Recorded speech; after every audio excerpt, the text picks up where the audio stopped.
Bonsoir à toutes et à tous. Merci d'être venus ce soir pour cette conférence. Nous allons vous expliquer qu'est-ce qui va se passer pendant cette heure d'échange, de partage, pour vous montrer un petit peu l'avenir sur tout ce qui est le bien-être au travail, la prise de parole en public, gestion de conflits. Et Joël Mandel, ici présente, va vous expliquer un petit peu comment on va mettre en place pour les futures années sur les nouvelles formations. Voilà, Joël Mandel, à toi, je t'en prie. Bonsoir à tous. Écoutez, il a dit l'essentiel de ce que nous allons faire ce soir. Effectivement, il y aura une partie sur... Pardon ? Voilà, comme ça. Comme ça ? Ouais, c'est mieux. C'est mieux comme ça ? C'est mieux. Effectivement, il y aura une partie sur les formations qui se déroulent chez nous, chez l'OXA, et sur lesquelles Pascal va avoir à travailler dessus. Et puis, il y a aussi toute une partie sur les formations de demain. Sur quoi allons-nous nous former, qu'est-ce que on va pouvoir faire avec le CPF, puisqu'il y a un CPF et il existe, et quelles sont les formations de demain qui vont faire en sorte de nous faire grandir et surtout d'être heureux au travail. Joël, si je puis me permettre, CPF pour leur expliquer, puisque je pense que les personnes ne savent pas trop ce que ça veut dire, CPF, si tu peux donner un petit peu de détails. Oui, avec lors de la présidentielle de François Hollande, il a mis en place le CPF, c'est un compte personnel formation. Ce compte personnel formation, c'est un compte sur lequel, au départ, on avait abondé des heures. Et vous aviez droit à 120 heures d'utilisation de ce compte pour vous former et pour pouvoir développer de nouvelles compétences. Ce compte personnel formation s'est transformé depuis la présidence de Macron en compte personnel formation, mais se former tout au long de sa vie. Et au lieu d'abonder ça en heures, on a abondé ça en argent. Vous avez droit à 500 € jusqu'à 5 000 € lorsque votre compte est plein. Ouais. Alors, ce qui est intéressant, c'est qu'on met en place, grâce à ce CPF, grâce à ce CPF, une possibilité d'aller plus loin dans la formation, mais je dirais positivement et négativement, entre guillemets, pour les personnes qui sont un petit peu perdues professionnellement, qui ont envie d'une recherche plus professionnelle, ils sont obligés d'être beaucoup plus précis pour ce CPF. Tu es d'accord avec moi, Joël, sur ce point de vue? Je pense que demain, la formation, il y a pléthore de formations, il y a pléthore d'organismes de formation, et la responsabilité de l'organisme de formation, c'est de pouvoir suivre, accompagner et construire les parcours avec les participants. Pourquoi ? Parce que demain, vous allez être acteur et vous allez vous responsabiliser, et on va vous responsabiliser sur ce parcours de formation. Vos nouvelles compétences, les compétences qu'on attendra tant techniques que savoir-être, on va vous demander de vous former seul. Et la formation de demain, ce n'est pas simplement un format en salle. Vous allez voir que la formation de demain, ça peut être des MOOC, ça peut être des SPOOC, ça peut être du e-learning, ça peut être de la classe virtuelle. Rien aujourd'hui, tout aujourd'hui est considéré comme de la formation professionnelle. Une petite question que j'ai déjà eue avec des interventions juste dans les entreprises. Est-ce que cette nouvelle formation, nouvelle tendance, on va arriver vers une professionnalisation et surtout une envie de personnes qui vont créer leurs entreprises avec ces formations? Alors, le principe de l'entrepreneuriat, c'est pas lié au CPF. L'entrepreneuriat, il est lié à un environnement qui a changé, un environnement d'entreprise qui a changé, qui a évolué, et qui fait qu'on est beaucoup dans l'envie de vouloir se construire sa propre structure, construire sa propre entreprise et donner du sens à ce qu'on fait. Parce que, je ne sais pas toi, mais dans les interventions que l'on fait, je pense que tu as eu également ce cas, beaucoup de collaborateurs de l'entreprise pour lesquels on a intervenu ont eu envie, pour certaines et certains, de créer leurs entreprises. Est-ce que, du fait d'intervenir dans des entreprises lambda, on ne suscite pas l'envie de créer sa propre entreprise? C'est-à-dire Par exemple, si tu veux, j'interviens dans des grosses structures et je me rends compte que à la fin de la conférence, les gens viennent et me disent Pascal, est-ce que c'est compliqué de créer son entreprise? Est-ce qu'il y a une méthodologie? Est-ce qu'on peut être formé pour créer son entreprise? Et est-ce qu'on le fait? Alors, des formations sur l'entrepreneuriat aujourd'hui, il y en a aussi, et beaucoup, toujours dans le sens de l'accompagnement, puisque monter son entreprise, c'est être responsable demain de ses actions, et être responsable et acteur du marché. Ça veut dire que demain, on est sur le marché, et si on est sur le marché, nous avons à être aussi responsables de ce que nous faisons. Donc oui, effectivement, quand on est entrepreneur, ou quand on veut devenir entrepreneur, quand on veut construire sa propre structure, ça nécessite d'être accompagné, ça nécessite d'être formé. Alors les formations, elles sont sur du droit, elles sont sur de la finance, sur de l'analyse financière aussi, sur la capacité à savoir lire un bilan. Parce que quand on lit un bilan, on va apprendre à faire l'analyse de sa trésorerie et sa capacité à pouvoir derrière amortir et développer son entreprise et la rendre pérenne. Je rajouterais quelque chose, si tu permets, le rapport humain, le côté humain. Et ça passe par des formations en management. Voilà, on est sur la formation en management et aussi, souvent je dis, je crois que je l'ai dit dans une fac où je suis intervenu il n'y a pas longtemps, et j'avais expliqué aux élèves, je dis, prenez bien conscience que vous avez la possibilité d'être dans l'échec quand vous créez votre entreprise. Si vous n'avez pas conscience de l'échec dans l'entreprise, si vous vous cassez la figure, ça fait très mal. Donc attention à ça, je pense qu'il faut en prendre conscience. Mettre toutes les chances de son côté pour réussir son entreprise, mais également prendre conscience que l'on peut se casser la figure. Et comment rebondir surtout. Ben oui, à partir du moment où je monte ma boîte, mon entreprise, c'est la volonté de la construire et de la rendre pérenne. Donc effectivement, on a du mal à imaginer qu'on puisse se trouver en situation difficile. On a du mal à imaginer que demain on doit fermer son entreprise ou être en cessation de paiement ou liquidation judiciaire. C'est un peu dommage. Et c'est vrai qu'en France, jusqu'à présent, lorsque vous étiez jeune, que vous aviez constitué votre entreprise et que vous avez malheureusement été en liquidation judiciaire, ça vous marque longtemps.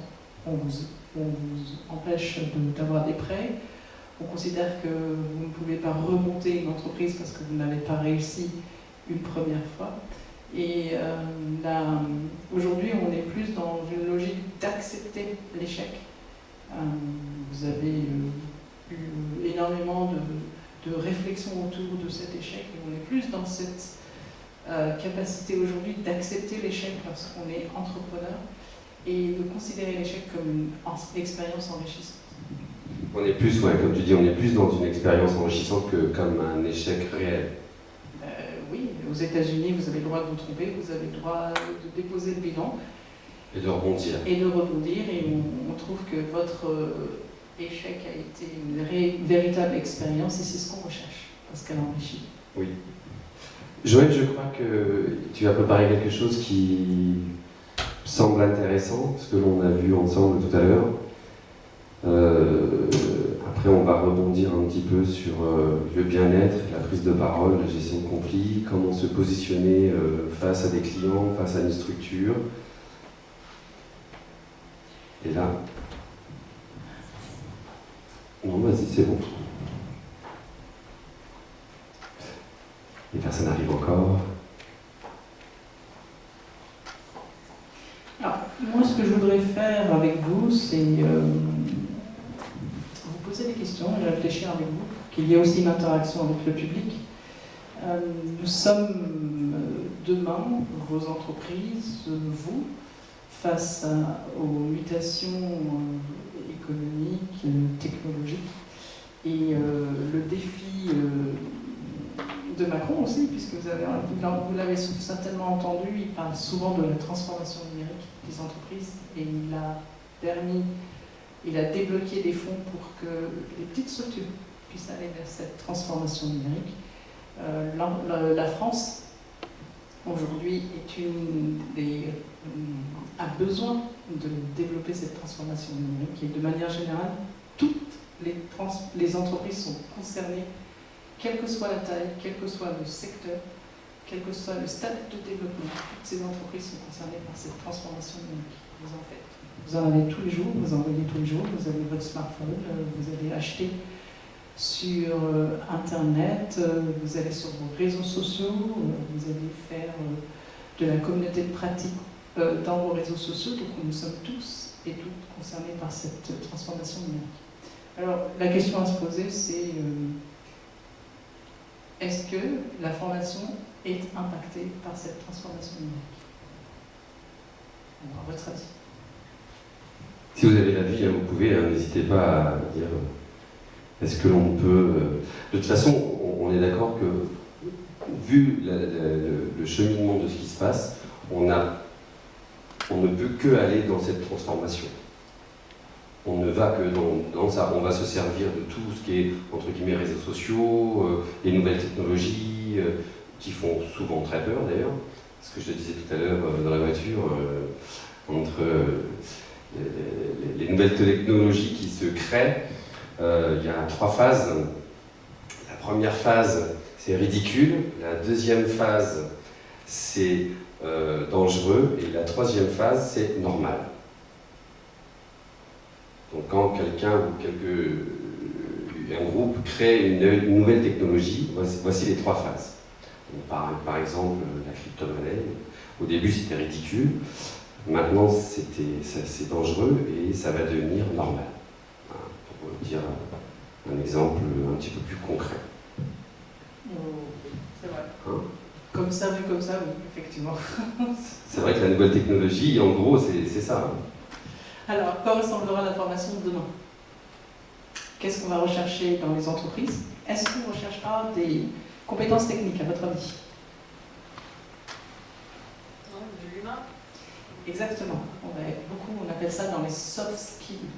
Ça veut dire qu'on va rechercher des compétences humaines. Et pourquoi? Parce que c'est le fait d'utiliser des outils digitaux font qu'on a aussi changé notre mode de travail. Et le mode de travail de demain, c'est du collaboratif, c'est du travail à distance. On travaille, puisqu'on est dans le bien-être au travail, il y a tout ce qui concerne le télétravail. Donc ça, c'est du travail à distance. C'est du travail avec d'autres services en mode projet.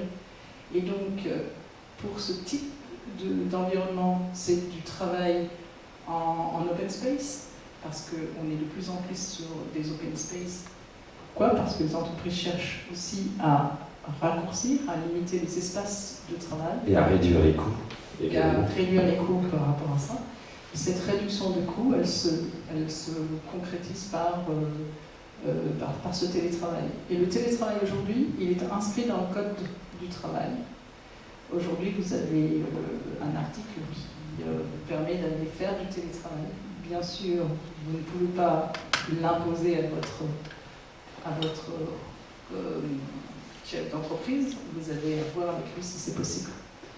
Donc aujourd'hui, c'est réellement inscrit dans le code du travail, avec la nouvelle réforme. Donc toutes ces nouvelles transformations liées à la digitalisation aussi de notre quotidien fait que nous allons rechercher de plus en plus des compétences qui sont de l'ordre de l'humain. Donc c'est quoi ce qu'on attendra de ces compétences-là? On attendra des gens qui ont la capacité à communiquer, la capacité à travailler en équipe. On attendra des gens qui auront un réel leadership, pour mener les équipes, pour conduire des équipes sur un projet et finaliser ce projet et donner du sens à ce projet. On attendra aussi demain des gens qui sont capables d'agilité. Pourquoi? Parce que vous allez travailler dans des environnements beaucoup plus contraints et dans des habitudes de travail de courte durée. Et donc, ça demande énormément d'agilité. Et pour cette agilité, il y a des méthodes de travail aujourd'hui qui vont dans le sens de cette agilité, puisqu'on parle de gestion de projet, mais on parle surtout de gestion de projet en méthode Scrum. Alors, je ne sais pas si vous avez déjà entendu ce type de méthode. Mais ce type de méthode permet de travailler en agilité et permet de travailler en équipe, en collaboration avec l'équipe et en intelligence collective. Donc là, on est vraiment sur l'humain et le management. On est, je dirais, sur, entre guillemets, sur le bien-être du collaborateur. On est sur le bien-être du travail, on est sur ce que demain les entreprises rechercheront. On recherchera énormément de gens talentueux, non pas sur le savoir-faire, puisque le savoir-faire, ça va s'apprendre. On va vous responsabiliser sur ce savoir-faire, puisqu'on vous donnera à vous le fait de développer ces savoir-faire et d'aller apprendre de vous-même. Avec des outils, bien évidemment, qui seront déjà mis en place par la structure.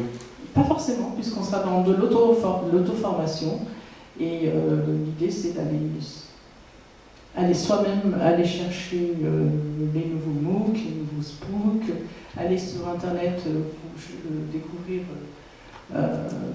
tous ces MOOC, ces SPOOC. On va aller soi-même se former en entreprise. C'est aussi l'entreprise par le mode tutorat, par le fait que je vais apprendre de mon collègue, parce que mon collègue aura aussi une compétence et il pourra me transmettre cette compétence. Donc tout ce qui est technique, pratique, ça sera à apprendre de soi-même et je vais avoir à accorder 20% de mon temps au quotidien sur cette formation technique. Mais se former seul ou se former avec ce type d'outil, il y a une dimension humaine que je n'aurai jamais dans ce type de formation. Et cette dimension humaine, c'est encore grâce à des organismes de formation, c'est passer par des écoles, par des universités pour apprendre ce savoir-être. Voilà. D'où la qualification qui va se mettre de plus en plus dans l'entreprise. C'est-à-dire ? Si tu veux, l'avenir de l'entreprise va passer par la qualification, la professionnalisation, du bien-être dans l'entreprise, du bien-être du collaborateur, tout l'ensemble. Tout à fait. Quand vous regardez tout ce qui est management, quand vous faites l'historique du management, vous aviez auparavant un management qui était très directif. On parlait de son chef, on parle de moins en moins de son chef, on parle de son coach. Maintenant, on parle souvent du manager-coach. Et c'est vrai qu'on est passé d'un management très directif à un management à dimension humaine, un management au service de son équipe et de ses collaborateurs. Alors on l'appelle le servant leader, mais on l'appelle aussi le coach manager, de façon à ce qu'effectivement on soit dans cette dimension humaine. Et de plus en plus, lorsque vous travaillez dans les entreprises, vous entendez et vous êtes souvent concerné par tout ce qui est qualité de vie au travail et bien-être au travail. Ok, c'est cool. Est-ce que vous avez des questions sur ce que Joël vient d'expliquer ? Pour l'instant, on continue. On continue. On va parler un petit peu maintenant de tout ce qui est la gestion du stress, la gestion de conflits, aussi bien dans l'entreprise qu'en dehors de l'entreprise. Comment se positionner et comment être. On a eu pendant longtemps la difficulté, c'était sur le savoir-être, ce qu'on disait tout à l'heure, le savoir et le besoin d'avoir pour exister. Aujourd'hui, on n'est plus dans ce besoin. Pour exister, il faut être. Et c'est compliqué de mettre ça en place dans une entreprise. On continue ? Oui, des questions Des questions le savoir-être. sur le savoir-être? En tout cas sur le stress. Comment gérer son stress? Respiration. On inspire, on profite du moment. Pas trop de questions, donc pour l'instant on va continuer, hein, on va continuer sur la lancée. On est bien parti. Oui? J'ai cru à un moment donné que quelqu'un allait lever la main. Ouais, chouette, une question. S'il vous plaît, aidez-nous. Oui. Alors du coup, est-ce que toutes les nouvelles technologies, comme aujourd'hui tout le monde a un smartphone pour le travail, tout le monde a un mail, c'est pas une source de stress? Oui, effectivement. Complètement. Et on reçoit souvent énormément de mails, on est souvent sollicité. On a cette fameuse réforme du droit du travail parle du télétravail, mais elle parle aussi du droit à la déconnexion. Et ce droit à la déconnexion, c'est un engagement et une charte que doivent monter les entreprises, puisqu'elle est inscrite aujourd'hui dans le droit du travail. Alors c'est quoi le droit à la déconnexion? C'est chacun a le droit à sa vie privée, et un équilibre entre sa vie privée et sa vie professionnelle. Parce que avoir des mails, je peux avoir des mails sur mon petit PC, ou je peux avoir des mails sur mon smartphone, et je suis chez moi. Est-ce que je dois obligatoirement répondre à un mail que j'ai eu de mon manager? Ben non. Un dimanche, par exemple. Eh bien non, parce que ça fait partie de ce droit à la déconnexion, et j'ai le droit à cet équilibre entre ma vie perso et ma vie professionnelle. Et c'est vrai que ça génère du stress. Après, le stress, c'est quelque chose qui est subjectif.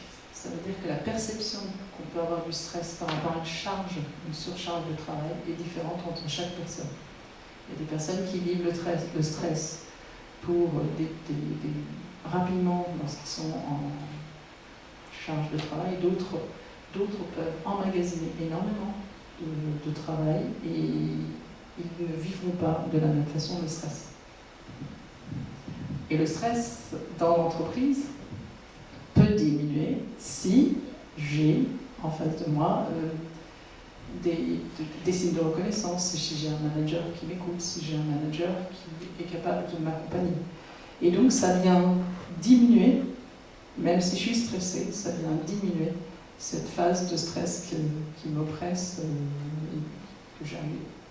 quand je me sens dans cette frustration de ne pas arriver à faire les tâches qui m'incombent.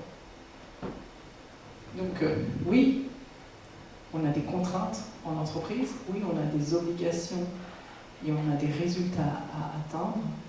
Ça nous met en situation de stress. Et en même temps, si j'ai des conditions favorables auprès de mes collègues ou auprès de mon manager, ça me permet de diminuer ce stress.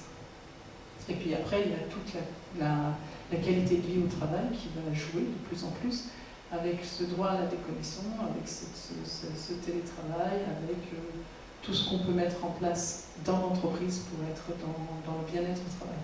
Et éviter le stress et tout autre risques psychosociaux. Une question qu'on m'a posée aussi, Joël, c'est sur la bienveillance du manager en entreprise. Qu'est-ce que tu en penses? Alors, on parle souvent du manager bienveillant. Le manager bienveillant, c'est un manager qui est capable de vous écouter, c'est quelqu'un qui est capable de détecter chez vous des talents, des ressources, et qui est quelqu'un qui est capable de pouvoir renforcer ses ressources parce qu'il a compris, parce qu'il vous a écouté et parce qu'il a suffisamment de respect pour ce que vous faites et pour ce que vous êtes. Mais ce n'est pas parce que je suis dans la bienveillance que je ne dois pas atteindre mes résultats, que je ne dois pas atteindre mes objectifs. Il faut faire attention. La bienveillance, c'est pas faire tout et n'importe quoi. La bienveillance, c'est pouvoir accompagner, écouter, comprendre l'autre et l'emmener à développer ses talents et ses ressources. Souvent, ce qui est remarqué dans certaines interventions, vous avez le manager bienveillant, et vous avez aussi, dans certaines entreprises, le manager un peu, comment dirais-je, dictateur.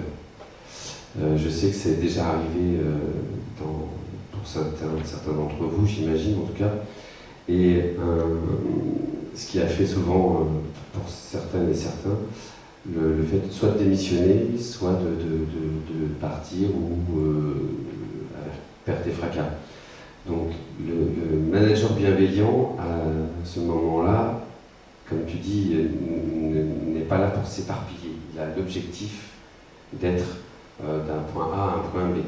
Le manager, il arrive parfois des managers un peu dictateurs, et ça c'est un petit peu plus compliqué, je dirais, dans l'entreprise, et comment s'en rendre compte.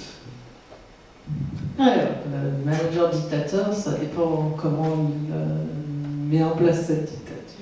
Je pense qu'il y a plusieurs façons de mettre du stress ou de dénigrer. Ben, soit je suis sous stress lorsque je suis un collaborateur, soit je suis dévalorisé, dénigré par mon manager, et lorsqu'il y a dénigrement et dévalorisation, on est dans du harcèlement moral. Donc alors, la logique du harcèlement moral, c'est difficile de s'en sortir seul, comme quand on est sous stress, c'est difficile de gérer son stress seul, et donc normalement dans chaque entreprise on a des groupes de travail où on peut se faire écouter, où on peut parler de ce qui nous arrive, et c'est ces personnes-là qui vont m'aider à aller voir les bonnes personnes. Mais c'est vrai que c'est difficile quand on est face à un manager qui a l'impression de bien faire son travail quand il est, parce que lui-même est sous pression, parce que lui-même on lui demande d'atteindre des objectifs, et parfois il pose sur ses collaborateurs la même pression qu'il a de sa direction.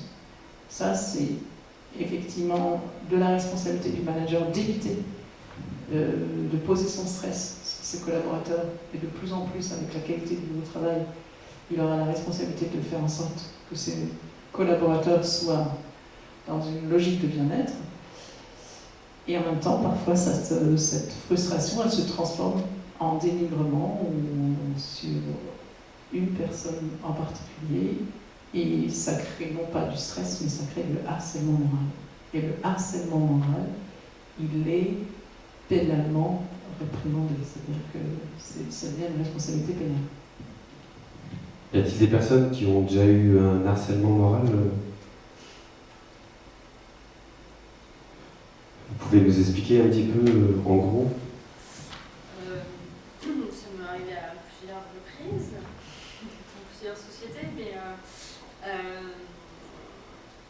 la dernière expérience, paradoxalement, je suis indépendante dans une structure, je suis agent immobilier, donc je suis indépendante, mais avec un système de fonctionnement, enfin voilà, on est plus comme une équipe de salariés qu'indépendants.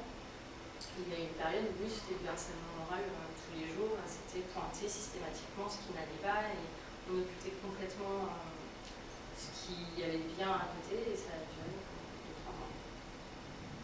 Oui. Jusqu'à ce que je dis stop. Comment ? Ouais, je supportais plus, et du coup j'ai pu comprendre que j'étais sur le départ, et puis ça s'est assaini, et maintenant ça va très bien. Et il y a eu cette période, c'était tous les jours avec la boule à l'estomac. Sachez que l'employeur, et même le manager, a une obligation de résultat de sécurité. Obligation de résultat. Là, typiquement, elle reportait le stress qu'elle avait au-dessus, enfin, c'était flagrant. Donc là, on est d'accord, on n'est plus dans du management. Non, on n'est plus dans du management, mais ça fait partie aussi de la prise de conscience du manager. Prendre en charge une équipe, c'est se poser la question si je suis capable de développer de l'empathie, si je suis capable de développer de l'assertivité, si je suis capable de conduire, de donner du sens à mon équipe pour la voir évoluer, pour la voir grandir, pour aussi développer les compétences dont elle aura besoin de nous. d'autres personnes qui ont eu, je dirais, cette sorte de malveillance contre eux? Oui. Oui. Il n'y a pas longtemps. Oui. Où, j'ai une directrice, enfin on n'est pas nombreux, hein. Donc on est 2. Donc la directrice avait pas mal mis la pression sur moi pour que je fasse plein de choses. Et j'avais l'impression qu'elle ne faisait pas. Donc sur un dossier, j'étais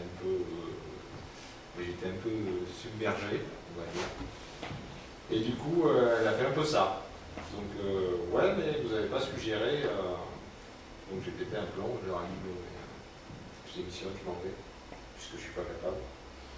Et elle est venue me voir, et elle m'a dit, oui, mais vous vous rendez compte? Et je lui ai dit, oui, mais tout ce que je vous ai fait avant, là, c'est où? Parce que tout ce que j'ai rattrapé, qui n'était pas fait, si je ne l'avais pas fait, il n'y aurait rien, quoi. Et je lui ai dit, et pourtant je vous ai dit que je n'allais pas y arriver, parce que tout ça, je ne peux pas, quoi. C'est pas possible. Et Elle vous a pas écouté. ah si, ça va beaucoup mieux. Mais elle avait une grosse pression au-dessus, donc il fallait qu'elle se bouge aussi. Donc, C'est certain. mais ça sert à rien. Est-ce que, sur cet exemple, est-ce que à ce moment-là, entre guillemets, le bon ou le manager, mais est-ce que le manager, à ce moment-là, ne doit pas prendre conscience que peut-être rajouter un collaborateur ou remonter l'information? Il doit déjà évaluer la charge de travail de son collaborateur. Et il doit aider son collaborateur à bien construire, organiser cette charge de travail pour éviter qu'ils soient en situation de stress. Est-ce que la formation nous permet ça aujourd'hui? Alors, la formation sur le management, oui, ça permet de prendre conscience de plein de choses. Déjà, ça permet de se connaître en tant que manager, d'identifier son propre style, puisqu'on parle de style de management, et ça permet de savoir comment j'agis ou j'interagis avec les autres. Voilà. D'autres Alors moi, c'est un peu différent, parce que j'évolue dans une entreprise où les managers sont très gentils. En fait, ils nous montent les uns contre les autres. Voilà. La gentillesse. Et avec nous, ils sont très gentils. Voilà. Oui. Et ça donne quoi? Des conflits? Ça donne une ambiance bien pourrie, oui. Et ça, c'est le quotidien. Donc, est-ce que je dirais, c'est pas plutôt gentil n'a qu'un œil, hein, comme on dit, mais est-ce que cette gentillesse n'est pas plutôt le fait de dire je dis oui à tout plutôt que de faire les choses? c'est surtout, je refais tomber la faute sur les autres. Voilà. Si tu es comme ça, c'est parce que ton collègue.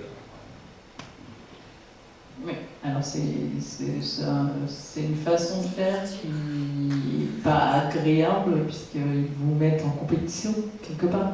Oui, la compétition, moi, ça ne me gêne pas. C'est l'ambiance, l'atmosphère. C'est ça. Oui, ben, ça veut dire que c'est un manager qui pense que peut-être en faisant ça, il est en train de vous mettre en compétition et que ça vous permettra entre vous de vous surpasser ou vous dépasser pour faire du chiffre. C'est compliqué le management aujourd'hui. Alors, à l'époque, on était des numéros, où le chef avait raison, on n'écoutait que le chef. Aujourd'hui, le nouveau management, entre guillemets, est tiraillé par le chef d'entreprise qui demande à son manager ou à ses managers d'avoir du résultat. Les managers demandent aux collaborateurs de faire ce résultat. Tout le système aujourd'hui fonctionne différemment sur l'entrepreneuriat, sur l'entreprise, sur les collaborateurs, sur le management. On est vraiment dans une révolution managériale. On est sur un nouveau modèle qui fait que l'entreprise est en train de muter. On est dans une mutation. Joël, si tu es d'accord avec moi. Est-ce qu'on est dans une mutation? J'espère ne pas être le seul à me rendre compte qu'on est dans une mutation entreprise. On est dans des évolutions liées à des transformation, liées à la transformation digitale, et on est dans des évolutions, on s'est rendu compte qu'il y a des types de systèmes qui ne fonctionnent pas. Et lorsque les systèmes sont figés, parce qu'ils sont trop dans des silos, ça ne fonctionne pas. Ça ne fonctionne pas pour plusieurs choses. Premièrement parce que, en termes de performance et de productivité, on n'arrive pas à atteindre la productivité lorsqu'on travaille en silo. Et donc, on s'est aussi rendu compte que plus on laissait la latitude, on avait une latitude de décision, on laissait une autonomie aux collaborateurs, et plus ces collaborateurs avaient la capacité à se responsabiliser sur ce qu'ils font et la capacité à mener des projets à bien, à bout, et à être productifs. Donc oui, on est dans des évolutions, et c'est lié aussi au fait que on a changé aussi de modèle de travail, on ne travaille plus à la chaîne. On a un travail qui est beaucoup plus intellectuel pour énormément de gens. Pour beaucoup de gens, c'est un travail intellectuel.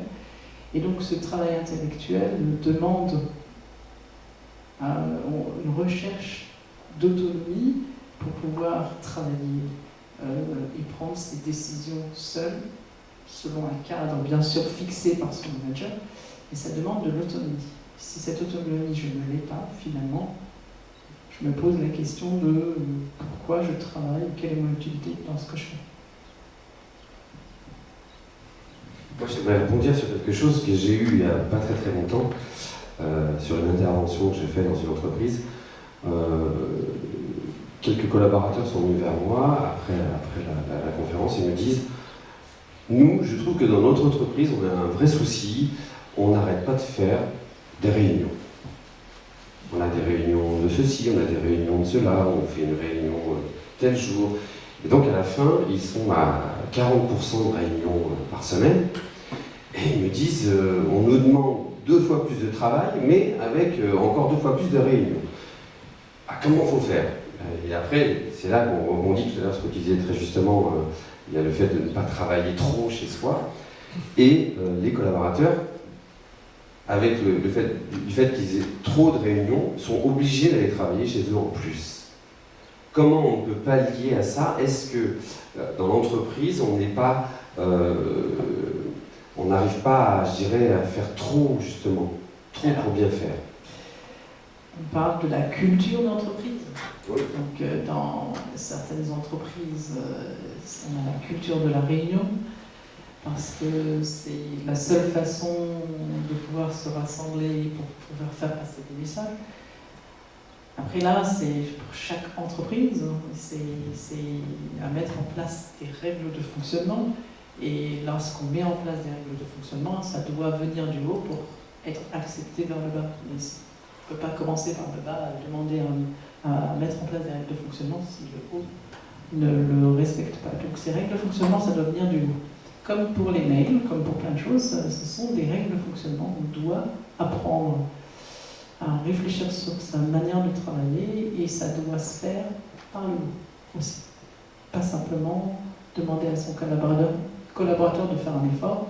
C'est aussi aux dirigeants, c'est aussi aux managers de se poser la question, de faire un effort et de réfléchir sur le mode de fonctionnement qu'il doit avoir avec son équipe. Ouais. J'aimerais dire aussi une chose importante. Dans la salle, il y a des chefs d'entreprise, il y a aussi des collaborateurs, des personnes qui ne travaillent pas, ou, enfin, que sais-je encore. Hein, on a un panel de personnes. C'est toujours difficile quand vous êtes collaborateur dans une entreprise de percevoir ce que soit le manager souhaite, soit le chef d'entreprise souhaite. Et des fois, on a l'impression que ce que demande le chef d'entreprise ou ce que demande le manager, ce n'est pas logique avec notre mode de pensée. Il y a dans ce système des entreprises qui font que pour aller d'un point A à un point B, on est obligé parfois de prendre des virages. Et là, nous, en tant que soit chef d'entreprise ou collaborateurs, on disait tout à l'heure, des fois les collaborateurs n'ont pas forcément cette compréhension. Ils ne sont pas obligés de savoir tout ce que l'on doit dire, mais on doit leur donner une certaine information pour qu'ils puissent faire ce qu'on leur demande. Comprenons bien que parfois, un collaborateur n'est pas forcément en accord avec vous, et inversement. Qu'est-ce qui se passe à ce moment-là? Comment le manager peut mettre en action le fait de dire tu dois faire ceci ou cela pour le bien-être de l'entreprise? Alors, c'est chaque fois que vous avez une équipe, il y a un cadre, il y a un cadre qui doit se mettre en place, et ce cadre doit être clair et précis pour tout le monde. Si le cadre est flou, si il n'existe pas, forcément, je ne sais pas, moi, en tant que collaborateur, comment je vais agir à l'intérieur de mon équipe. Et forcément, moi, en tant que manager, je vais peut-être... moi non plus, je ne sais pas comment je vais agir avec ces équipes-là, puisque personne ne respecte le cadre. Donc, plus le cadre est clair, plus le cadre est précis, plus on fonctionne bien ensemble. Ce n'est pas parce qu'on a fixé un cadre qu'il n'existe pas de liberté. À l'intérieur du cadre, il peut y avoir énormément de liberté. On fait bien la distinction, et à vous de faire la distinction entre autonome et indépendant. Je dirais même que quand on crée un cadre dans une entreprise, on peut créer ce cadre seul, et est-ce que ce cadre peut fonctionner si on rajoute à cette entreprise des collaborateurs? C'est-à-dire, tu crées ton cadre dans l'entreprise, tu crées ton entreprise, les personnes qui ont envie de créer une entreprise vont faire un cadre, vont créer ce cadre pour que l'entreprise fonctionne. Est-ce que si on rajoute des collaborateurs, le cadre doit changer ou doit rester le même? un process, un cadre n'est jamais figé, n'est jamais... c'est pas quelque chose qui doit être figé. Dans la vie, on évolue. Le cadre évolue aussi en fonction de la façon dont l'entreprise va évoluer. Et donc, c'est jamais figé. Par contre, à chaque fois qu'on change de process, à chaque fois qu'on change de cadre, on change de règles, ça doit être précis, clair, et tout le monde doit avoir ou connaître ces règles de fonctionnement. Donc toujours dire à chaque fois qu'il y a une évolution dans l'entreprise, remettre en action avec les collaborateurs et le manager, voilà, nous avons mis en place un changement, l'expliquer et le donner en plus. Une entreprise, elle évolue, même si je ne veux pas, moi, en tant que manager ou en tant que chef d'entreprise, faire évoluer mon entreprise, elle évoluera. Pourquoi? Qu'est-ce qui fera qu'elle évoluera? Parce qu'il y aura un certain nombre de contraintes qui viennent l'obliger à évoluer. Qu'est-ce qui va l'obliger à évoluer? Les normes qui vont changer. Je ne sais pas si vous avez entendu parler du RGPD, le respect des données personnelles. C'est une norme qui vient de s'ajouter. Est-ce que ça vous parle? Finalement, ça m'oblige en tant que chef d'entreprise de réagir à cette nouvelle norme et de me conformer à cette norme. Vous êtes d'accord que si je ne le fais pas, je suis sanctionné. Donc je suis obligatoirement obligé d'évoluer selon les normes mises en place. Mais je vais aussi évoluer par rapport à ma concurrence. La concurrence va jouer aussi. Si mes concurrents vont trouver d'autres modèles, d'autres formats de formation, si moi je ne fais rien, finalement, le marché va plus vouloir de moi et va m'éjecter. Donc, une entreprise, ça évolue, et elle évolue en fonction de différents paramètres qui viennent jouer sur son évolution. Donc, c'est les concurrents, c'est les clients, c'est les fournisseurs, c'est les collaborateurs, c'est tout un ensemble, c'est tout un système qui bouge et qui évolue constamment. Joël, est-ce qu'aujourd'hui, les collaborateurs ou les chefs d'entreprise ou les services RH ont la possibilité de faire n'importe quelle formation au sein de l'entreprise, ou ces formations sont précises dans l'entreprise?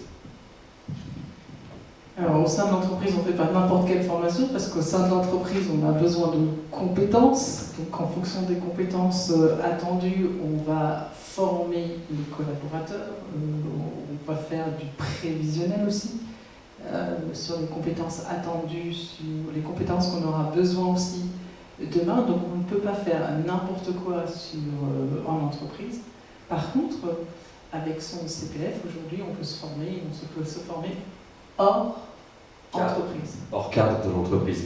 Pour un chef d'entreprise ou un futur chef d'entreprise qui a envie de créer son entreprise, quel conseil pourrais-tu donner, entre guillemets, si je puis me permettre, pour que cette personne puisse créer son entreprise? Dans quelle direction devrait partir cette personne?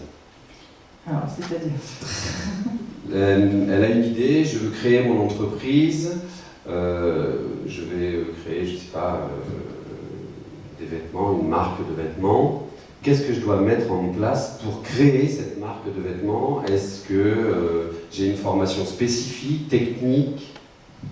Alors, déjà, c'est réfléchir à son projet.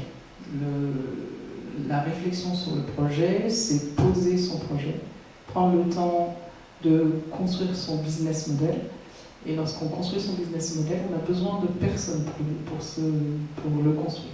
Parce qu'il n'y a pas simplement des données, il y a aussi des données financières et il y a une projection à faire sur sa capacité à tenir sur le long terme. Donc il y a un business model à monter, il y a une réflexion autour du projet en question et donc on peut se faire accompagner. Et puis après, à partir du moment où je veux me lancer, je ne peux pas me lancer comme ça, il y a aussi tout un cadre juridique à respecter.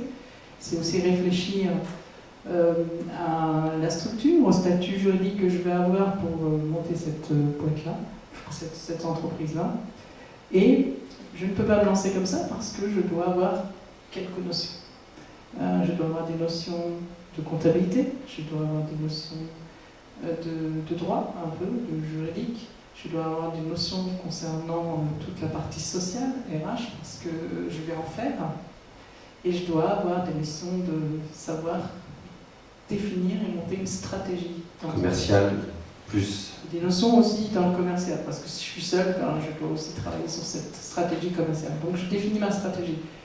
Et ma stratégie, elle ne se fait pas seule. C'est pas juste se dire, tiens, ce soir, je vais penser, en rêvant, je vais penser à ma stratégie et demain, je la mettrai en place.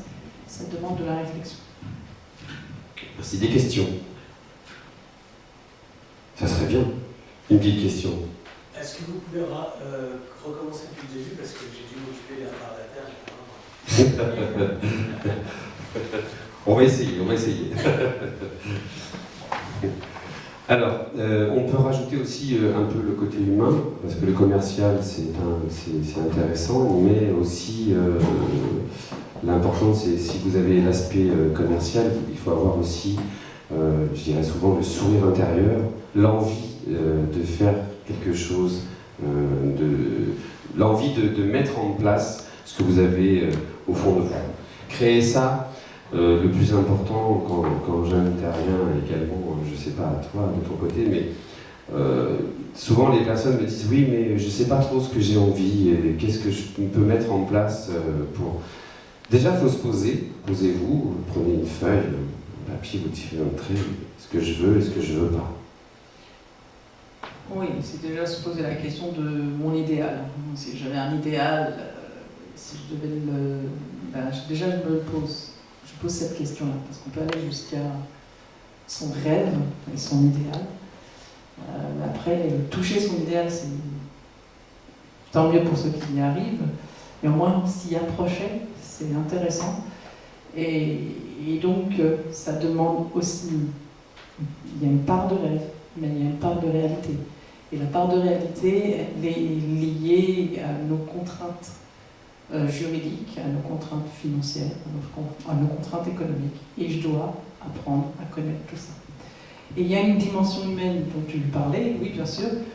Les managers, les chefs d'entreprise qui réussissent bien, c'est effectivement ces chefs d'entreprise qui ont développé cette dimension humaine et qui ont, on appelle ça, qui ont une posture de leader. Donc développer du leadership, c'est apprendre à conduire ces équipes vers l'avenir et à savoir donner du sens à tout ça. Pourquoi ? Parce que quand on va travailler, on ne vient pas juste pour faire sa tâche de travail et prendre son salaire. On vient travailler parce que on y trouve une utilité, on y trouve un sens à tout ça.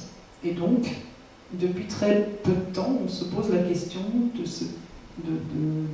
est-ce qu'on doit intégrer dans les statuts juridiques la mission de l'entreprise. Donc, c'est nouveau, mais c'est une question qui se pose. Est-ce qu'on doit mettre à l'intérieur de l'entreprise, dans les statuts de l'entreprise, est-ce qu'on doit y intégrer aujourd'hui la mission ? Quelle est la mission de l'entreprise ? Est-ce que ça passe par le nouveau modèle managérial ? Est-ce que ça passe par l'objectif entreprise ? Cette mission ? Est-ce que la mission qui sera dans les écrits ? Non, je pense que quand on pense à son idéal, je pense à madame là, qui veut monter son entreprise, quand on pense à son idéal, on le pense aussi parce qu'on a l'impression d'avoir une mission particulière. Et donc, on a un rôle et une responsabilité sociétale demain, et on doit penser au sens, à la mission qu'on donne à son entreprise. Et je dirais même pour les futurs créateurs, la patience, c'est le mot d'ordre pour créer son bébé, entre guillemets. La patience pour la réussite de l'entreprise. C'est rare, tu es d'accord avec moi, c'est très rare qu'une entreprise démarre aujourd'hui et demain fasse 1 million d'euros de chiffre d'affaires. C'est assez rare, quand même. Oui, ça c'est certain. Maintenant, sauf s'il a vraiment bien travaillé son sujet avant, pendant des mois, en disant voilà, j'ai tant de clients, je vais démarrer mon truc. On est plutôt dans... Une entreprise, ça a des temps, ça a des seuils. Effectivement, il faut passer des seuils. Il y a des moments où il y a 3, 5, 7 ans, c'est des seuils à passer. Et chaque seuil demande des réflexions, parce que pour chaque seuil, il y a des évolutions à prendre en considération. Et il y a aussi, est-ce que moi, en tant que chef d'entreprise, qu'est-ce que j'ai envie de mon entreprise ? Qu'est-ce que je veux qu'elle devienne demain ? Donc, pourquoi ces seuils sont importants ? Parce que quand je passe ces seuils, je passe aussi les problèmes majeurs de financement, de trésorerie, et je passe aussi les problèmes de cessation de paiement, de liquidation judiciaire. Donc il y a des seuils à passer. Maintenant, je ne suis jamais à l'abri d'une liquidation judiciaire ou de cessation de paiement. Mais voilà, il y a des seuils à passer. Et c'est intéressant de passer les 3 ans, les 5 ans ou les 7 ans. Alors, ayant été juge au tribunal de commerce, je peux vous dire que beaucoup d'entreprises sont en cessation de paiement avant les 3 ans. C'est ce que j'allais te dire justement. Pour une entreprise, pensez bien à ça. Alors on dit souvent, pendant 3 ans, évitez de vous sortir un salaire. On nous regarde souvent avec des yeux comme ça, mais comment je vais faire pour vivre si je ne me sors pas de salaire ? Alors c'est pas éviter d'en prendre un, c'est de réfléchir, de connaître sa trésorerie, de savoir si je peux lui donner un salaire. L'objectif c'est pas de mourir de faim. Voilà, et après c'est de réfléchir à la rentabilité de son entreprise. Si l'entreprise n'est pas rentable, je vais pas continuer à m'acharner si mon entreprise n'est pas rentable. Tout à fait. Des questions, peut-être. Des envies de création. Non, une réflexion peut-être. Oui. Est-ce que être chef d'entreprise ou manager, c'est pas une harmonie intelligente entre le côté humain et le côté technique ? Bien sûr. Parce qu'on parle beaucoup de l'humain. On est passé du tout technique Tout à fait. au tout humain. Mais pourquoi chez nous on n'arrive pas à faire l'entre-deux ? La balance. Parce que dans toute entreprise, effectivement le côté humain c'est important parce qu'il faut se sentir bien, mais un manager qui a un côté technique et qui est capable d'insuffler quelque chose ou de reconnaître une autre technique, c'est intéressant aussi. Tout à fait. Mais ça n'existe pas forcément tout le temps. Oui, c'est vrai. Après, ce juste équilibre est intéressant. C'est ce qu'on appelle la performance. C'est avoir son expertise et sa compétence technique opérationnelle. Il y a cette dimension humaine qui me permet aussi de m'adapter, d'être créatif et d'être innovant. Et demain, on attend beaucoup de collaborateurs avec cette capacité à innover et à être créatif. Donc oui. Il y a aussi, et malheureusement, je dirais, vous avez aussi des managers qui font des grandes formations, qui sont toujours en formation de management pour être manager. Souvent, c'est compliqué. Ne cassons rien. Souvent, c'est compliqué parce que tu as aussi des managers, ce qu'on appelle naturels, qui arrivent dans un lieu et on sait qu'ils sont managers. Et tu as aussi, malheureusement, vous avez aussi des managers qui ont fait plein d'écoles de management et qui ne savent toujours pas manager.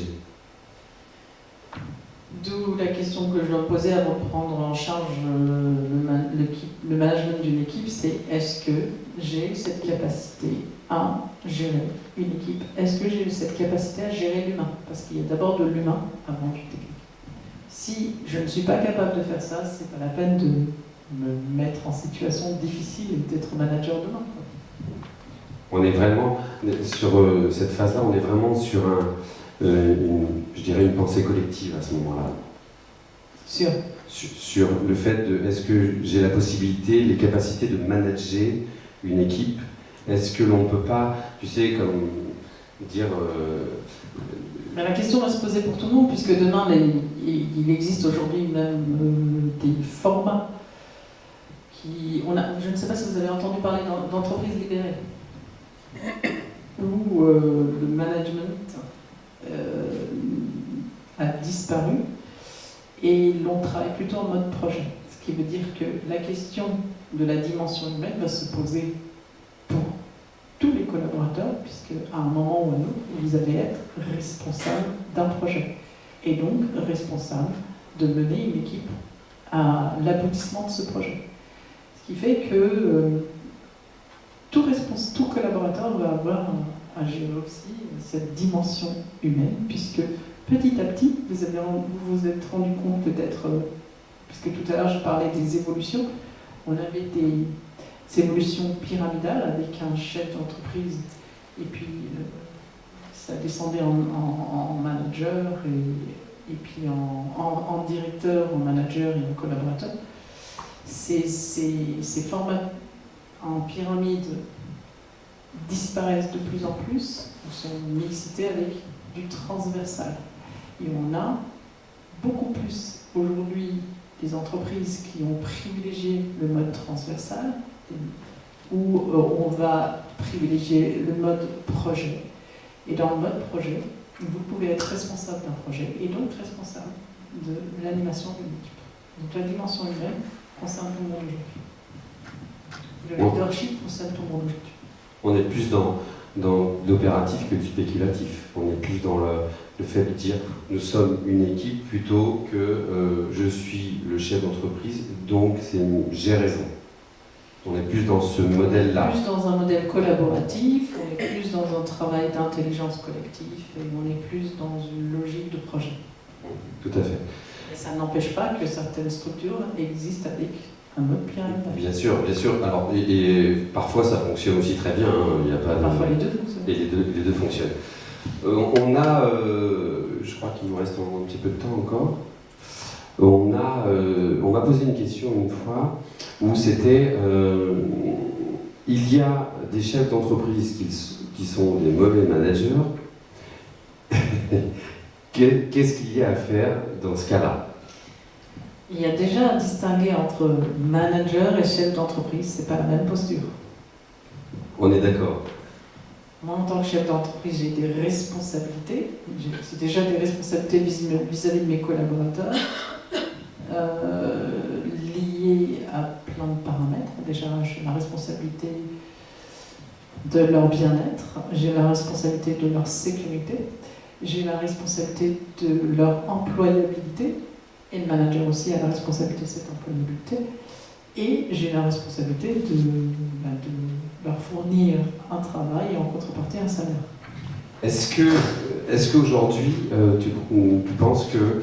un manager, c'est différent. Oui. Est-ce que tu penses qu'aujourd'hui, cette responsabilité, beaucoup de collaborateurs ou de managers de l'entreprise ou du chef d'entreprise en sont conscients?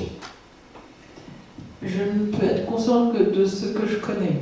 Et donc, ce que je connais, c'est mon périmètre. C'est quoi? Je connais mon équipe, je connais mon collègue. Donc, plus j'ai une vision globale et systémique de l'entreprise, plus je suis consciente des charges et des responsabilités. Plus je suis, alors je ne vais pas dire limitée, mais concentrée sur mon périmètre, plus je vais plutôt préoccuper sur mon propre problème. Et est-ce que... Et c'est normal. Oui. Et est-ce que, à ton avis, aujourd'hui, alors tout à l'heure on disait l'entreprise est en évolution, les collaborateurs évoluent, les chefs d'entreprise évoluent, les managers évoluent, c'est le modèle qui change. Le modèle change, hein, la mutation se met en place. Ça ne veut pas dire que nous sommes dans des évolutions, il y a des gens qui n'évoluent pas. Exactement, c'est ce que j'allais te dire, beaucoup n'évoluent pas. Mais par contre, est-ce que le client lambda a changé? Est-ce qu'il est beaucoup plus dans la demande? Est-ce qu'il est beaucoup plus précis dans ses besoins, dans ses envies? Il y a beaucoup de questions dans une question. Oui. On va parler sur cette première question, c'est est-ce que le client lambda aujourd'hui est plus facile à acquérir qu'avant? Plus difficile. Je vais avoir une relation avec mon client qui n'est pas simplement dans les exigences demain. Et je pense que vous avez certainement dû avoir cette expérience. Un client aujourd'hui veut travailler en collaboration avec son prestataire.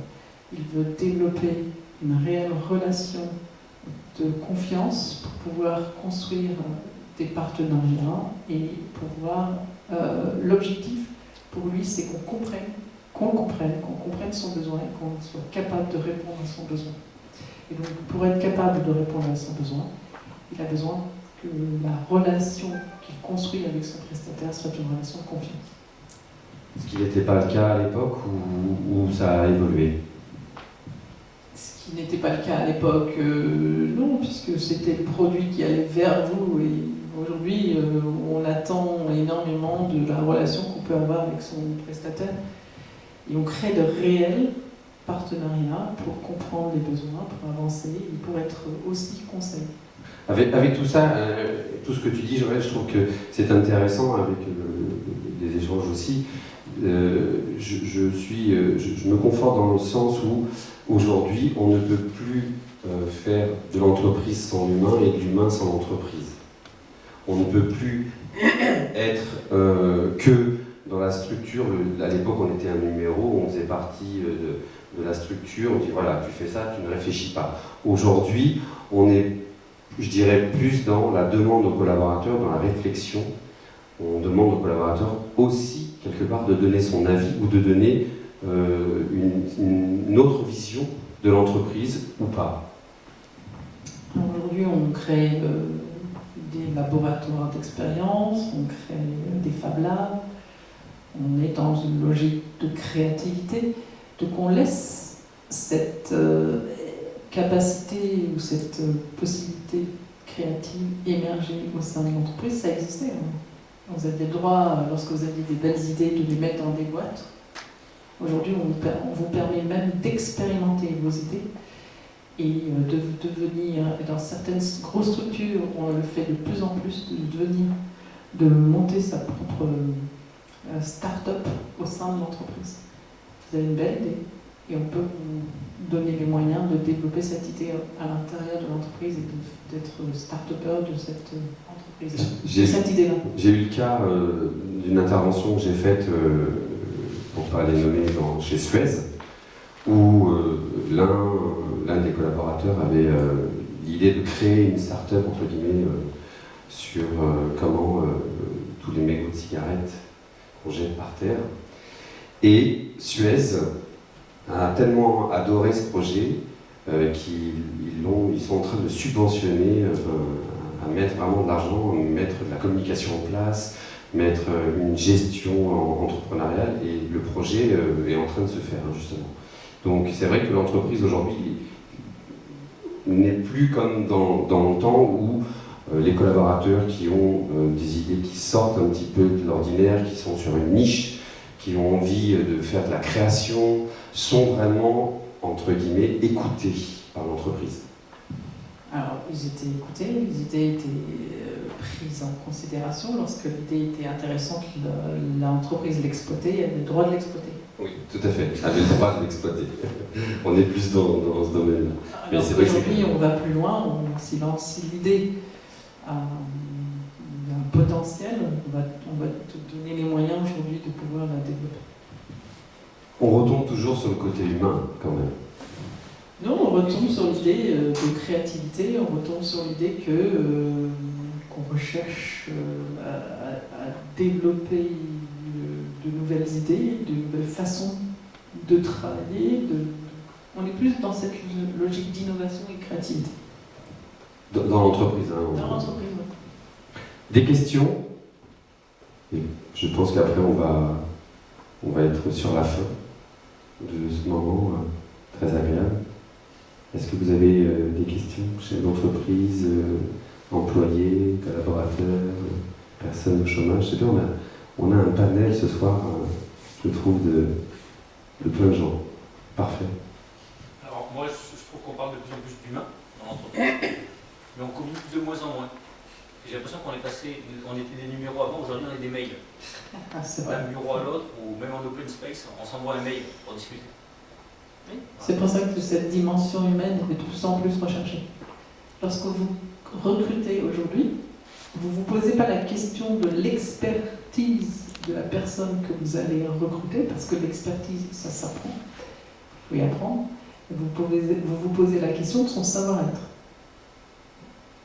Je vais rebondir. C'est plus dur à gérer. C'est plus dur, c'est plus difficile. Par exemple, tu vois, j'ai eu quelques collaborateurs, pas mal, mais quand je prenais leur CV, ils étaient en face de moi, ce que je faisais, ils étaient venus pour un poste bien spécifique, et en bas de la page, il y a marqué intérêt, et je fais du sport, machin. Et souvent, je le fais, je déchire le bas, je garde que l'intérêt, et l'autre, je le chiffonne et je le mets à la poubelle, et je regarde la personne, je dis ah, très intéressant. Donc vous êtes là, vous faites du basket, oh super, vous écoutez de la musique, c'est génial.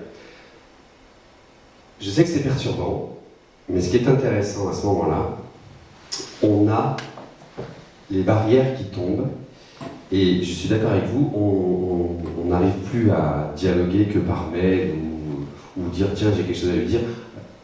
Tu te lèves, tu vas boire un café avec la personne, tu dis est-ce que tu veux, j'ai quelque chose à te dire. C'est vrai que malheureusement aujourd'hui Joël, on est plus dans ce côté-là de dire j'ai pas le temps, comme j'ai pas le temps, je vais lui envoyer un mail et ça sera fait, il aura l'information et après je vais pouvoir faire autre chose. Alors est-ce que c'est par manque de temps ou c'est j'ai envoyé un mail, j'ai une trace, s'il se passe quelque chose? Les deux.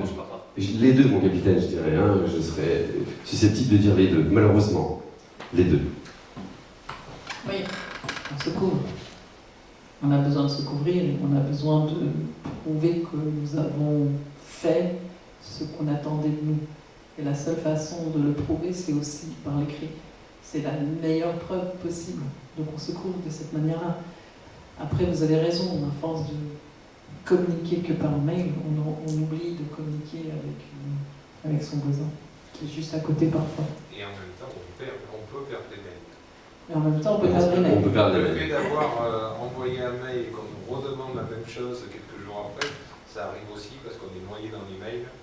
Et de toute façon, on le voit, enfin je sais pas, mon analyse elle est là, mais c'est culturel aujourd'hui. Quand on voit les jeunes, on va boire un café, tout le monde est sur son téléphone. Quoi. Donc, C'est vrai. à un moment donné, le côté humain, on en parle tellement que je ne sais pas si quelque part, à force d'en parler, on l'oublie aussi.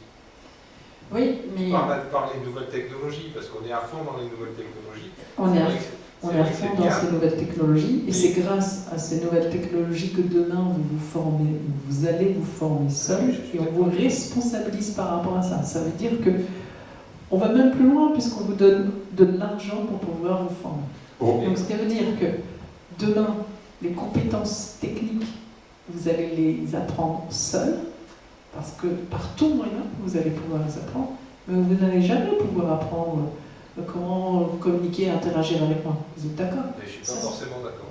Ça, c'est... Parce que justement, on est dépendant des écrans, et on sait qu'il y a une dépendance qui existe. On devrait avoir des techniques pour éviter d'être dépendant. C'est là que je dis que... les techniques pour éviter d'être dépendant, c'est le droit à la déconnexion. Et le droit à la déconnexion, ça se travaille en entreprise. Ça demande des groupes de réflexion, ça demande une charte. Au-delà du cadre de l'entreprise. Oui. Parce qu'on le fait dans l'entreprise, mais on le fait dans sa vie de tous les jours. Oui, mais l'entreprise, elle ne peut pas non plus gérer ta vie privée, tu es d'accord? Pardon, vous êtes d'accord. Donc, lorsque le droit à la déconnexion existe, il y a une frontière. La frontière, c'est le domicile. Moi, je ne peux pas savoir si à votre domicile, vous allez ouvrir ou non vos mails. Pourtant, la seule règle que je dois m'imposer, moi en tant qu'entreprise, c'est de ne pas vous envoyer des mails à minuit, de ne pas vous appeler à 9h du soir. Ça, c'est le droit à la déconnexion. En sachant que ça doit rester que des outils, quand même. Mais je ne peux pas vous empêcher d'ouvrir votre ordinateur et de regarder vos mails chez vous. Ça, je ne peux pas vous empêcher. Ça fait partie de votre vie privée et je ne peux pas vous empêcher de le faire. Par contre, la charte, la règle de fonctionnement, c'est vous n'avez pas à appeler votre collaborateur lorsqu'il sort du cadre professionnel. Vous n'avez pas à lui envoyer des mails à minuit. Vous n'avez pas à lui envoyer des mails le week-end. Ça, c'est le droit à la déconnexion. Oui. Par exemple. Faut-il qu'il soit respecté? Pardon? Faut-il qu'il soit respecté? Il y a des chartes qui sont normalement qui engagent les managers et ce sont généralement par des groupes de travail qu'on monte ces chartes-là et qui sont acceptées pratiquement par tout le monde parce que les groupes de travail, c'est même les collaborateurs qui peuvent participer à ces groupes de travail. Dans les grosses structures. Oui. Mais là, on parle de petites structures, des PMI, et on est nombreux, enfin sur Bordeaux, on est pas mal. Et justement, l'accès à ces formations sur le bien-être en entreprise et tout ça, les PMI sont un peu au-delà parce qu'on parle de chef d'entreprise et de manager, et souvent dans ces petites entreprises, il fait les deux. Le chef d'entreprise et le manager. Quand est-ce qu'il faut qu'il soit chef d'entreprise, quand est-ce qu'il faut qu'il... Ça, c'est compliqué à ce c'est moment-là. compliqué. Ça, c'est du discernement, c'est clair, mais il y en a beaucoup qui... j'en ai vu, donc il y en a beaucoup qui créent des entreprises et qui oublient à un moment donné ce truc-là. Donc ils ont leur objectif, effectivement, il faut avancer, mais ils seraient capables de tout écraser pour avancer, et à un moment donné, ils passent les collaborateurs parce que ça ne peut pas aller, parce que effectivement c'est eux, donc ils sont chefs d'entreprise, donc ils ont leur objectif, mais ils ne font pas de management à côté. Oui, ou alors ça vient lorsque l'on n'a plus les mêmes préoccupations. Un chef d'entreprise, lorsque la structure est petite, il pense d'abord à pouvoir financer son entreprise, à pouvoir financer ses collaborateurs. Et donc, la réflexion elle est plutôt orientée sur est-ce que je vais faire mon chiffre d'affaires. Et à force de penser comme ça, il oublie le temps. Automatiquement, mais de toute façon, on est obligé. L'objectif, il est là. Si on crée quelque chose, c'est pour aussi arriver à faire vivre la chose. Mais il y a l'aspect aussi de dire, oui, ok, j'ai ça, mais bon, mon collaborateur peut m'emmener des bonnes idées que je n'ai pas forcément. Est-ce que le chef d'entreprise peut avoir l'ouverture d'esprit pour accepter ça? Et alors, aussi, c'est l'aspect humain.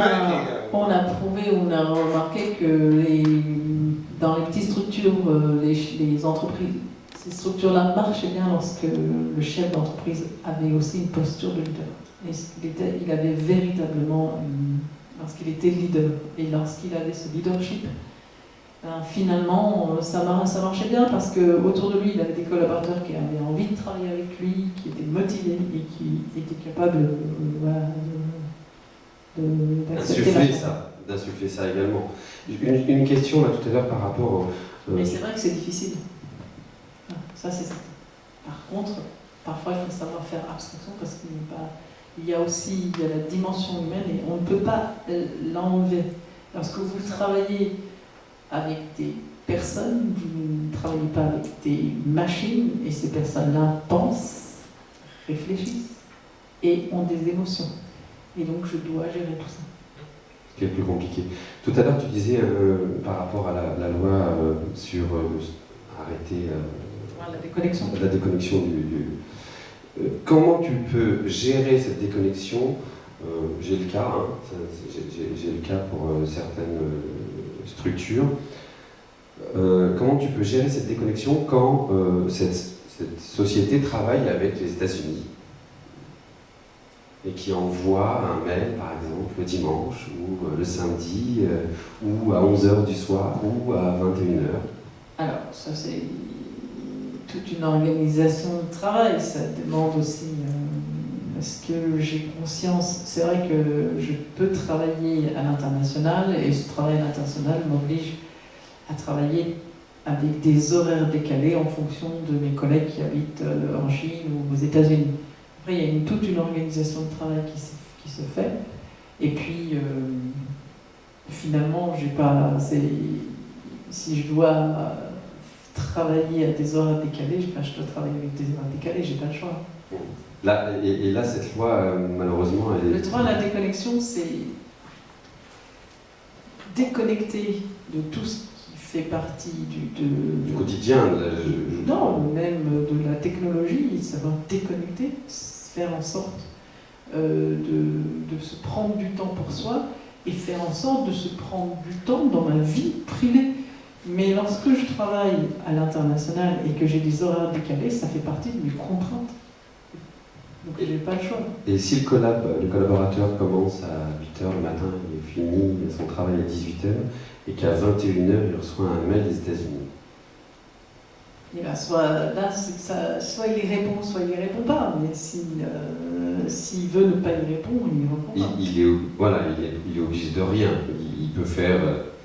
Il est obligé de rien, à part... ça veut dire quoi? Il est obligé de rien? Si, il est obligé de plein de choses. Il est obligé de plein de choses, mais...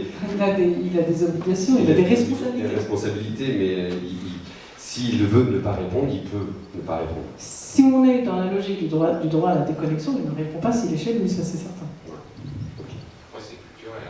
Après, c'est culturel. J'ai ma responsable qui est chinoise et on travaille avec des Chinois, puisque les grands responsables sont chinois, et c'est constamment toute la journée du 6h du matin à 23h. Je suis tout à fait d'accord. Là, c'est culturel. Et elle n'est pas capable de... Je lui ai déjà dit, mais vous attendez, vous regroupez tous les mails, puisque vous avez 6 personnes qui vous demandent la même chose, vous ne pouvez pas vous répondre d'un groupe. Mais non, elle n'est pas capable de faire ça. Après, c'est vrai, c'est que c'est culturel, là, on ne peut pas... Après, oui, voilà, c'est culturel. Joël, dernier mot de la fin? Je le donne à qui? À qui tu veux, à toi. Je le donne à qui ce dernier mot? Au public. À monsieur là-bas qui n'a pas parlé. Vous me prenez... De cours, je sais. Dépourvu, c'est très bien. Non, je trouve ça intéressant d'aborder toutes ces questions avec l'angle que vous avez tous les deux. Moi, j'ai appris. Voilà, je vous félicite et je vous remercie. Merci. Bon, écoutez, si vous voulez, je vais vous donner quelques exemples de la réforme de la formation professionnelle. Est-ce que ça vous intéresse? Ben oui. Alors, je vais être obligée de mettre les lunettes parce que je ne veux pas grand-chose, sinon... Moi, je les ai gardées, parce que je vois rien. ça c'est mieux. Alors,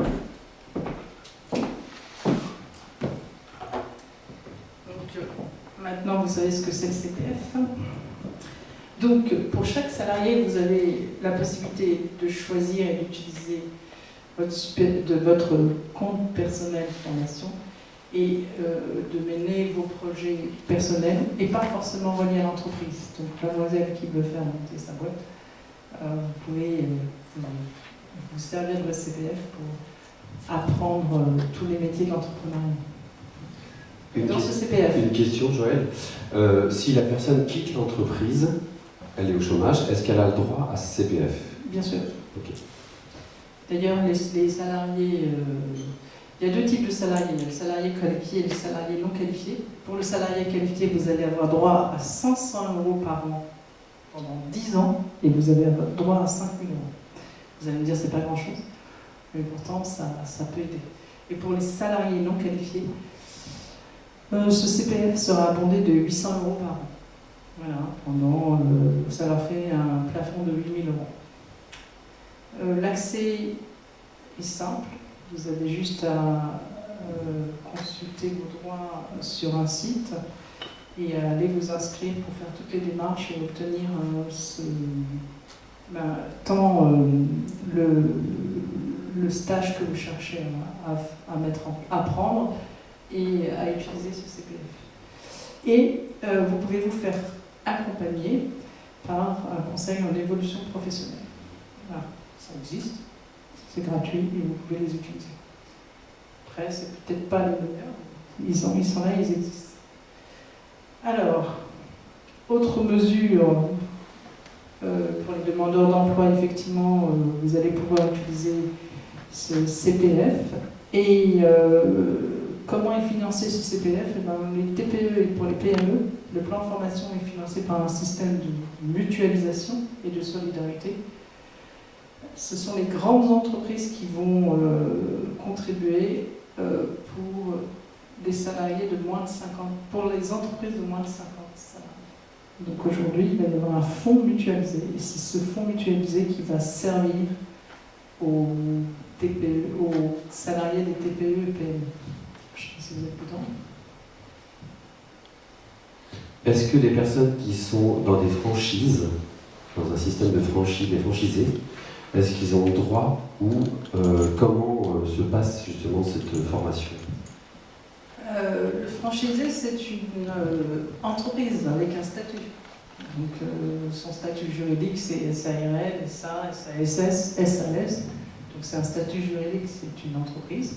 Est-ce que c'est une petite structure ou une grosse structure, ça c'est une autre chose. Mais si ça fait partie d'une TPE ou une PME, c'est la même chose. Association, les associations. Le CPF, toute personne a droit à son CPF et toute personne peut se former tout au long de sa vie. Donc on a tous, qu'on soit demandeur d'emploi ou pas, on a tous droit au CPF. Donc l'association, les structures associatives ont droit également ou différemment qu'une entreprise ou... C'est une personne. C'est les personnes qui ont. C'est individuel. Oui, pardon. Enfin, les personnes qui sont dans les associations. Oui. Excusez-moi, quand on n'est plus dans l'entreprise, comment on fait pour savoir ce qui nous reste, je sais pas, et qui on contacte? Déjà, vous devriez connaître le nombre d'heures que vous avez, non? Non. Vous avez utilisé votre CPF déjà ou pas? Normalement, non. Donc, ça fait... Vous travaillez depuis combien de temps? 13 ans. 13 ans? Ben, ça veut dire que votre CPF est plein en nombre d'heures. Et donc, il faut apprendre, il faut l'utiliser. Oui, mais comment on fait Pour savoir. L'utiliser, à qui on s'adresse? Est-ce que vous êtes demandeur d'emploi? Là, je suis... Donc, vous allez, comme vous êtes demandeur d'emploi, vous avez le droit à demander des formations auprès de Pôle emploi, Pôle non. emploi. Et c'est eux qui vont faire les démarches pour aller récupérer? C'est eux, c'est vous, avec vous. C'est à vous de demander l'utilisation de votre CPF pour faire ces formations. Et pour connaître le CPF, il faut se connecter à une plateforme. Il faut se connecter sur une plateforme. Donc il faut s'inscrire. Oui, il faut se connecter sur la plateforme. Je sais pas comment elle s'appelle cette plateforme. Mais c'est... Je sais pas son nom. Je le renverrai. adresse mail et on leur enverra. Mais en cherchant formation professionnelle. Oui, c'est CPF, plateforme CPF, on Ouais, va c'est ça. certainement trouver. Oui. Ça veut dire que j'ai pas encore utilisé mon C'est CPF. CPF mon compte. Ouais, c'est ça. cpf.com. Direct. Voilà. Mon compte formation.fr. Bon, bah, c'est encore plus simple que l'on imagine. Et le passage de certains permis, ça rentre dedans? C'est Ben, le métier. ça va dans la logique de monter un... Oui, vous pouvez. C'est une formation, non? Ah ouais, c'est une question. C'est une formation, passer un permis. Moi, en fait, voilà, c'est le permis poids lourd. Et, À mon avis, si vous le faites dans le cadre de monter votre activité derrière, d'avoir un projet personnel, ça marche, ça passe. Achat logistique de transport. Ah, c'est une question. Oui, c'est vraiment dans le logique d'un projet personnel. Logistique, métier du transport.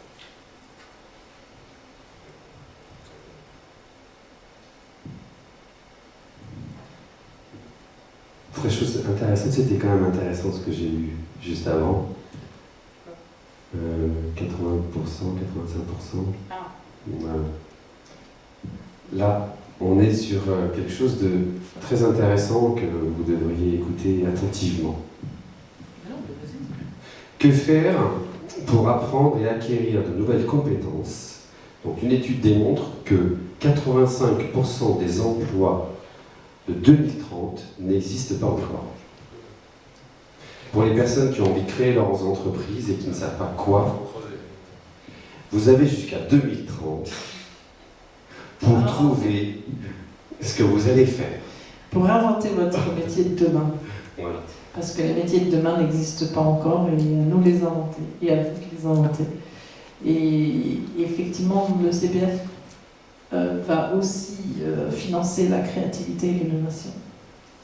Alors inventons nos métiers de demain. On en est qu'aux prémices. Joël, on peut dire merci. Je pense qu'on peut faire le petit mot de la fin. Oui, ben, le petit mot de la fin, tiens, je te le laisse. Vos projets, vos ambitions prennent forme avec vous. Oui. On peut le mettre aussi, donc sa formation aussi. N'hésitez pas à donner des... Tout à l'heure, on va tirer le rideau. On va dire merci à l'équipe du Bazar. Finalement, donnez-vous les moyens de vos projets, donnez-vous les moyens de vos ambitions et donnez-leur forme. Parce que demain, vous allez inventer, vous, ce que vous allez être, ce que vous voulez devenir. Joël Mandel, je te remercie beaucoup d'être venu. Merci beaucoup d'avoir partagé. Et merci à vous de nous avoir écoutés. Et merci à toutes et à tous. C'était vraiment très sympa. À très bientôt. Au plaisir de vous revoir.